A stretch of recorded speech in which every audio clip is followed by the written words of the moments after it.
All right, welcome to Screen Time with today's Communiqué. We have got a great conversation planned for you today. We're going to be talking about women's entrepreneurship, particularly with young women who happen to be in college. And so, for that, we want to go ahead and say thank you to Miss Dazia Age, who's going to be talking about her career path in the business of catering. And so, Miss Age, thank you for joining us and welcome. Thank you for having me. I'm honored to be here. I've never seen me do anything like this, but it's always room for new things. Absolutely, absolutely. And before we jump into our conversation, we do want to give a special shout out and thank you to the Women's Foundation of Arkansas and their Women's Economic Mobility Hub for sponsoring this segment. And so, in this age, let's talk about it. Tell us a little bit about you and your career path. Well, my name is Dazia Age, and I am a 22-year-old college student at Grambling State University in Grambling, Louisiana. And currently I own my own catering company / food services, which is called Age Kreations, located here in Pine Bluff, Arkansas. I started my business just as serving food from my dorm room on campus because people were hungry. They didn't want to go to the caf. They didn't want to go spend extra money. I'm like, I got extra food. Why not just give it to people who are hungry, who actually need it? So that's how I started my business. And since then, I've been on go nonstop. And so when you mention that, I know a lot of people can identify with that scenario. Kids living in the dorm, myself included, living in the dorm. The cafeteria closes at a certain hour, and you still find yourself hungry. And so, you being the entrepreneurial spirit that you are, what would you say were the first typical things that you prepared and gave away or sold to your college classmates? I actually remember the very first thing I made. I was going back from spring break. So before I went, I was like, I want to take me a cake on campus. But it was like a real big cake, and I knew I wasn't gonna eat the whole cake. So I gave it away to my friends. They was like, "Oh, you need to sell it," and it was just something that came up from the top of my head. It was a Snickers peanut butter cake, and it was like, "Oh, you need to sell that." I'm like, "No, I'm not selling it." And they was like, "No, you really should. You got a gift." So the next time I had made rotel, and I put steak and shrimp inside of it instead of ground beef, and they were like, "Oh yeah, you need to really start selling." So I took it into consideration. From then, I've just been having them be my guinea pigs and tell me what I need to sell. Well, it's always good to have a friend who knows how to cook and has the gift that you have, and to be that friend that could serve as the guinea pig, to be the taste tester for you. Indeed, Right. your friends love having that role. They do. So let's talk a little bit about startup. I know that you had your friends come into your dorm room and saying, "Hey, do you have a couple of extra slices of that Snicker peanut butter cake, or do you have some extra rotel left over?" I know it didn't happen overnight, or did it? I mean, what was it like? It actually, I wouldn't say it happened overnight, but it caught me by surprise. That's actually what happened. So after the cake, the rotel, it was the group. It's an organization on campus called United African American Men, and it's like a brotherhood, kind of like a fraternity, but a non-Greek. Okay. And someone reached out to me. They were like, "We need you to do 100 goodie bags for our Valentine's giveaway." I'm like, first off, hello, who are you? What's going on? And I was like, "We heard about your food. We heard from your friends, this, that, and the other, and they suggested that we use you."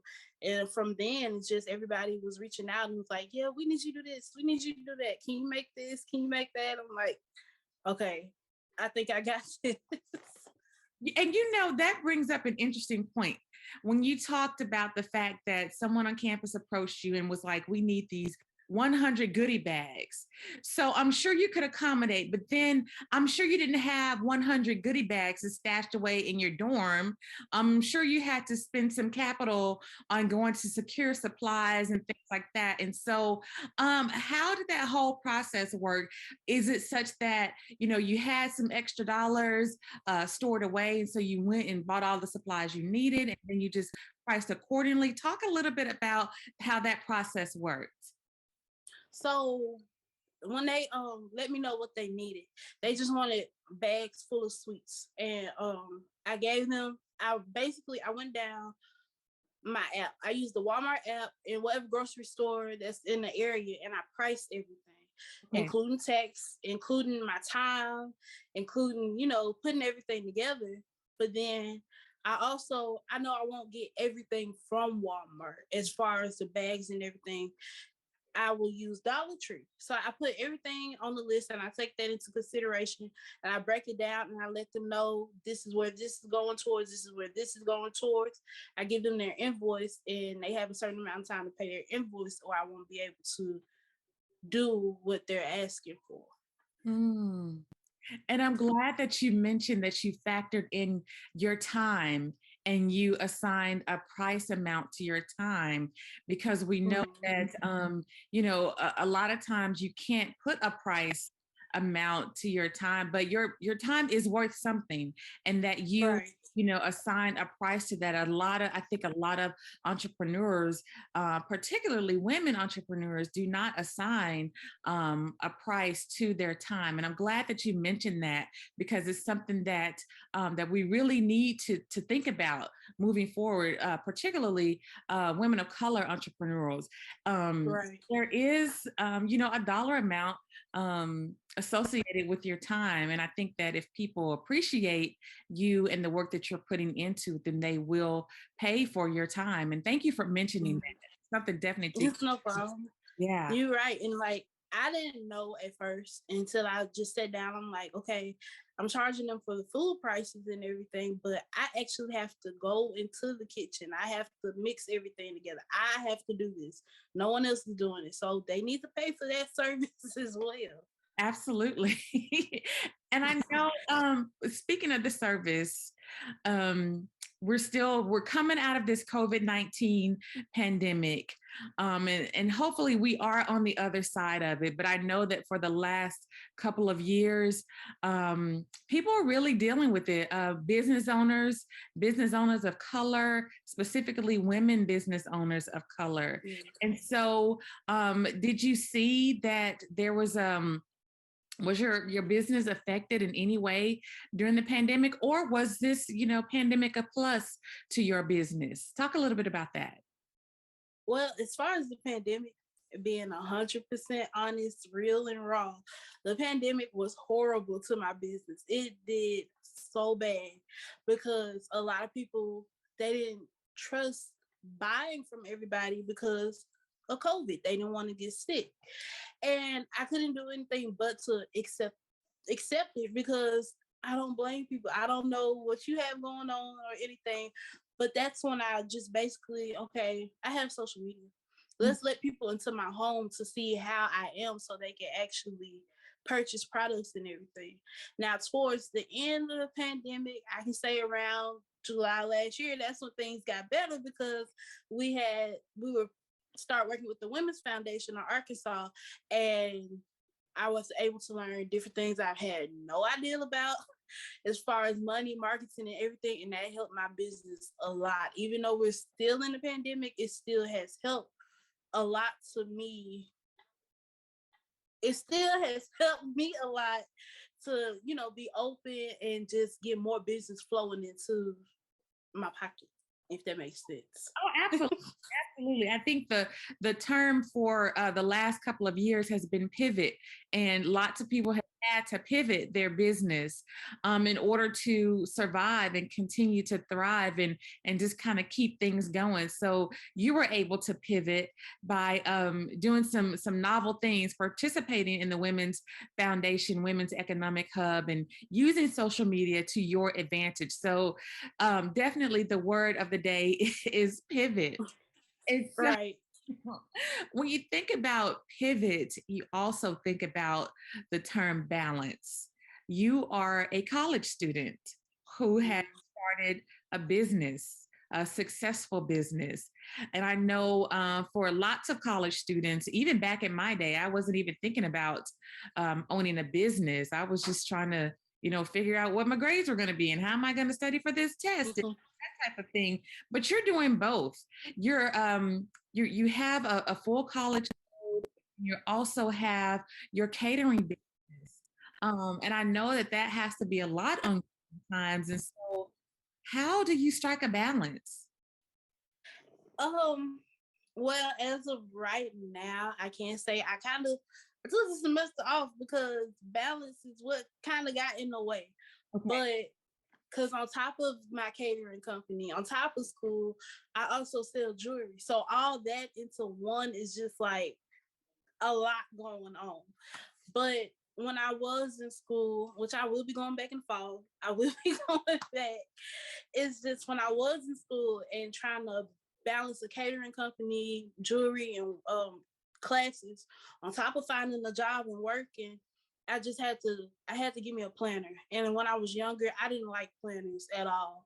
I just felt like it was a way for our parents to keep track with everything we had going on and ask us a million questions. But now that I'm older, I just feel like once I had my planner, I got a calendar, use my phone, use my tablet, everything is organized and I can sit down. I'm like, okay, at 2 o'clock, I'm going to go to this meeting. At 3 o'clock, I'm going to do this. At 4 o'clock, I need to make sure I do this until 6. So a planner really helped me with almost everything. That's good. And two things came to mind as you were talking. Number one, with balance, you recognize the fact that you needed to take care of yourself physically. Mhm. And you made the important decision to do that. And so I want to applaud your efforts in doing so because a lot of times women, we're caregivers. And we like to take care of everything and everybody except for ourselves. But Mhm. glad that you recognize that you needed to, do some things to take care of yourself. And so, thank you for mentioning that because I'm hoping that those women entrepreneurs who are watching this will see that it is important to take care of yourself because if you're not taking care of yourself, you can't go to class, you can't run a successful business, you can't do anything. And so, Right. thank you for mentioning that. And then the other thing that came up is planning and taking the necessary steps that you needed to do to get some planning and some organization, I guess you call it. Yeah, I think you call it organization into your schedule because you do have a lot going on. And how do you keep up if you're not planning? And so I think that those are two elements to any business that's really priceless because you really can't put a dollar amount on that. Do you agree, or do you have some other thoughts about that? I agree. I agree 100%. I agree. I know that you said that you were on social media. How Mhm. has social media impacted your business? A social media, that's, if I could say, that's like my biggest platform Okay. instead of word of mouth or business cards for a younger person. Because I'm only 22, so Yeah. I still use social media, and a lot of people my age, they don't have Facebook. I take full advantage of Facebook because I know older people are on Facebook and they may have relatives or something and they be like, oh, who is that, where is she, I need her information, so I'm gonna use Facebook. But my biggest one is TikTok. TikTok is where I go and I record, I edit and everything for everybody to see within 15 seconds to 3 minutes. And I'm glad that you mentioned that because I know that with the onset of the pandemic, we're not meeting in person as much anymore. And then a lot of people have turned to social media. People still want to eat a good meal, but they don't want to be around a whole lot of people. Um, Right. and they're preparing smaller meals and smaller things for just an intimate crowd. And so I took a look at your social media, and I want us to kind of walk through one of the recipes that you prepared, because let's face it, a lot of times, a lot of people don't know how to cook. They want to eat. Right. They don't know what to do those things at home. And so you have a series of videos on TikTok that walks you through step by step on how to prepare a meal. And I want us to walk through your baked chicken recipe. All righty. So this particular recipe talks about your baked chicken recipe. And so, as everyone can see on the screen, there's more to ramen and rotel. And indeed, there is. I know that for a lot of college students, they may not have agreed. I know I would not have when I was in college. All we had was ramen and rotel. But you have shown us some different things. And so I want us to walk through this recipe and just talk a little bit about it. Let's see here. So you talk about, let's go back here. You talk about cleaning our chicken 3 times. And so Yes. what is the importance of cleaning it 3 times as opposed to doing a quick rinse? Well, growing up, I was never taught to do a quick rinse on anything but fruit. And now you even have to soak your fruit at least 5 minutes. But with chicken, I make sure that I clean it at least 3 times. First, I'll get it, make sure it's thawed out. And I'll soak it in apple cider vinegar or whatever vinegar you may have with some lemons. And I let it, just soak. Once your water gets a little, I don't want to say dirty, but it's like a milky color, you want to drain it out. You want to put fresh water in and do the same step with the apple cider vinegar and the lemon. Okay. After you do that, it should be a little bit more clear. You're going to clean and rinse all the chicken off. You're going to fill back up your sink one more time. And then you going to clean the chicken for one last time without the apple cider vinegar or the lemon. You're just going to clean it and just make sure that you want your water to be almost as clear as that video that you see. Gotcha.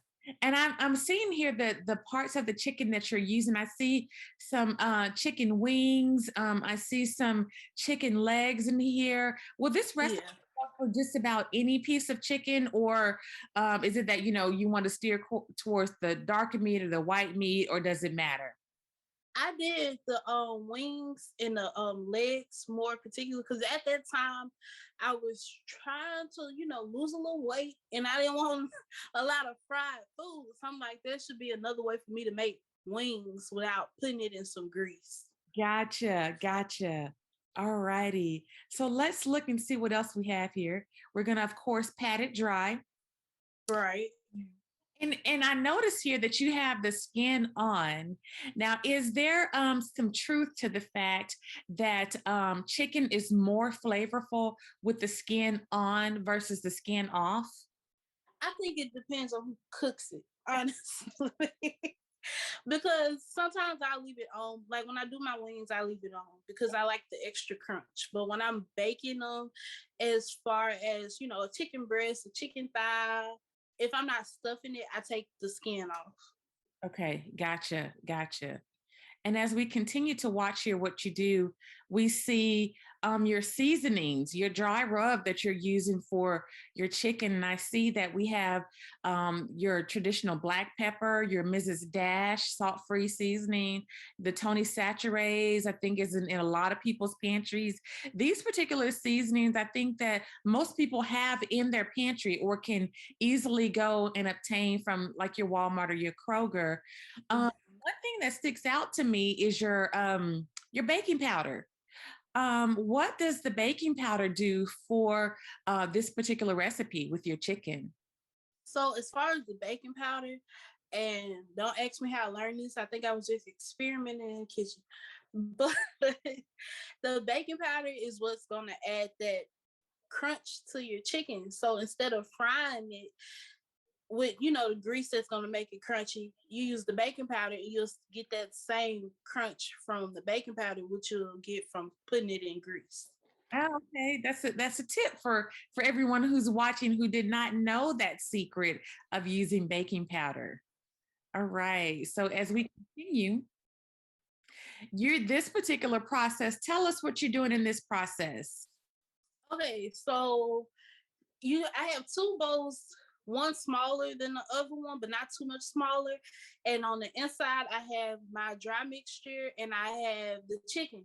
And all I'm doing is putting the chicken in there and I'm shaking it to make sure that all the chicken pieces are evenly coated with the same amount of seasoning and baking powder.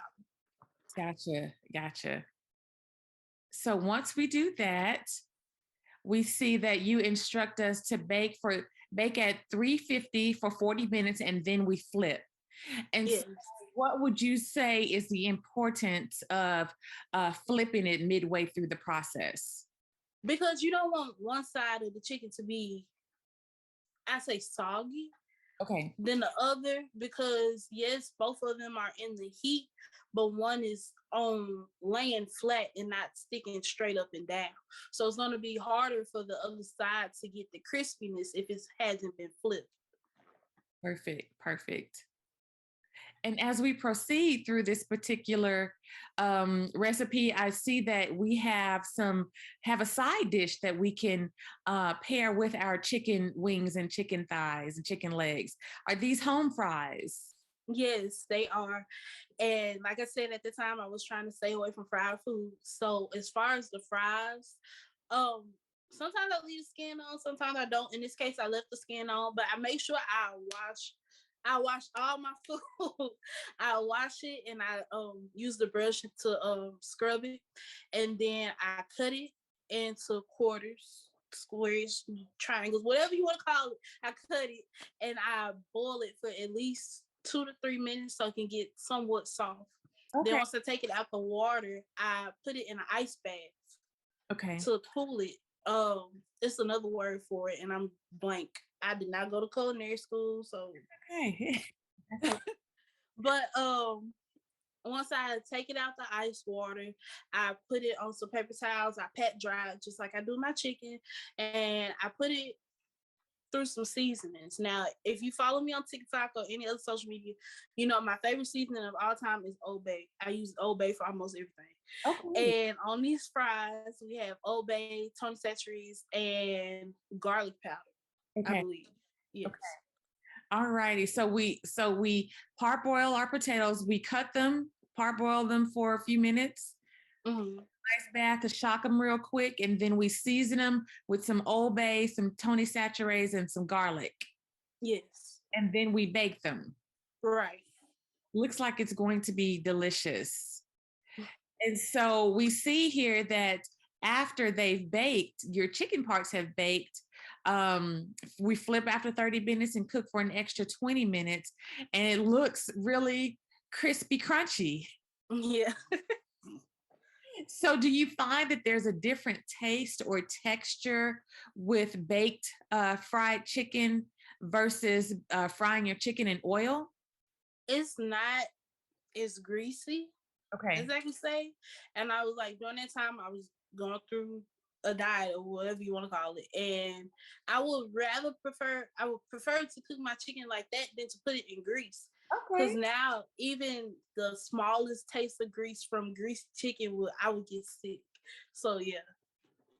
All right. And so we see that afterwards you have prepared some sauces Mm-hmm. for people to try that contains your butter, your ginger, your honey hot sauce. Ginger for a chicken dish. What's special about that ginger? Ginger kinds of give ginger kind gives it kind of a sweet, but like kind of a bite to it. Uh, Because yeah, traditionally ginger is used in like Chinese, Japanese dishes. okay.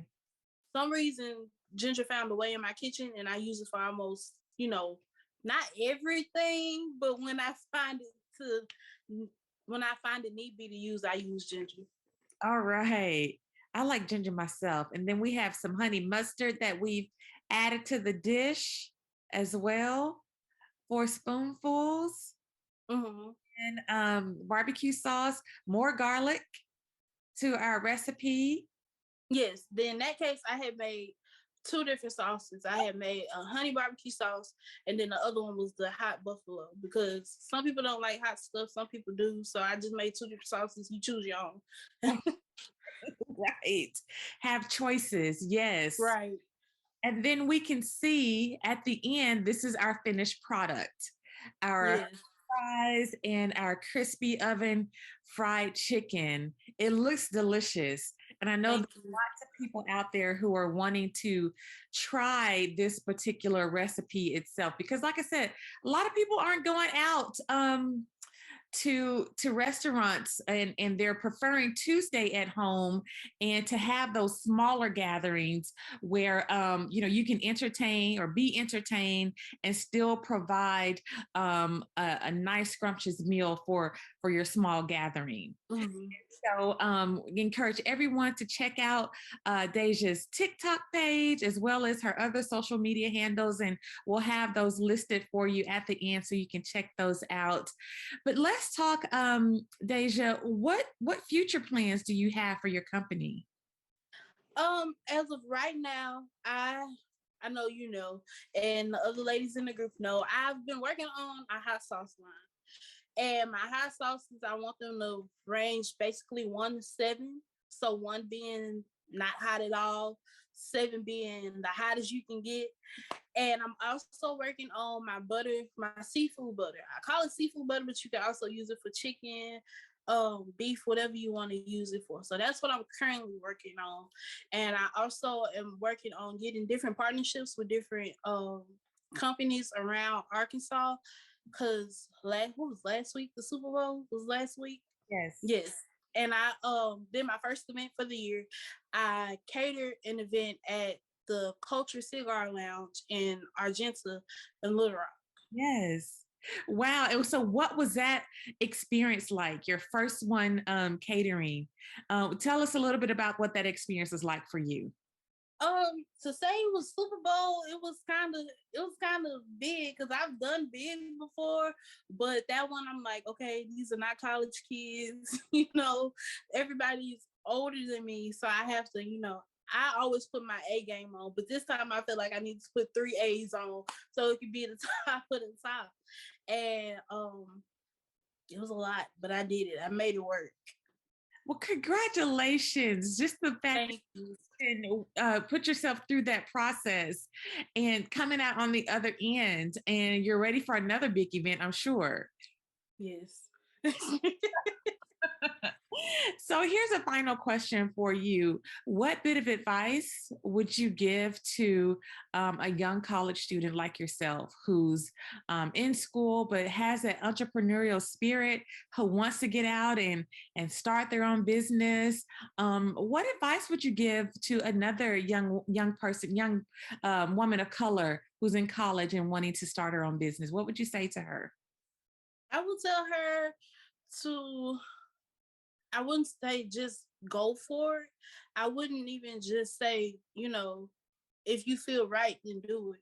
I would say think through everything first, jot everything down, have a plan, have a business plan, have everything in order that you feel like you need before you go into doing what you love to do. If you want to run a business, by all means, do it. Don't let anyone tell you no. Don't let anyone try to scare you, because people are going to say whatever they want to say. But at the end of the day, they have never ran a business a day in their life. So if you feel like that is meant for you, by all means, do what is best for you. I love that. Thank you, Miss Deja. Thank you for sharing your career path, your journey, the things that you've been through, the things that are coming up, your successes, your challenges, and giving some advice to people who want to do what you're doing. So thank you Mhm. for sharing that. Thank you for having me. And with that, that's a wrap.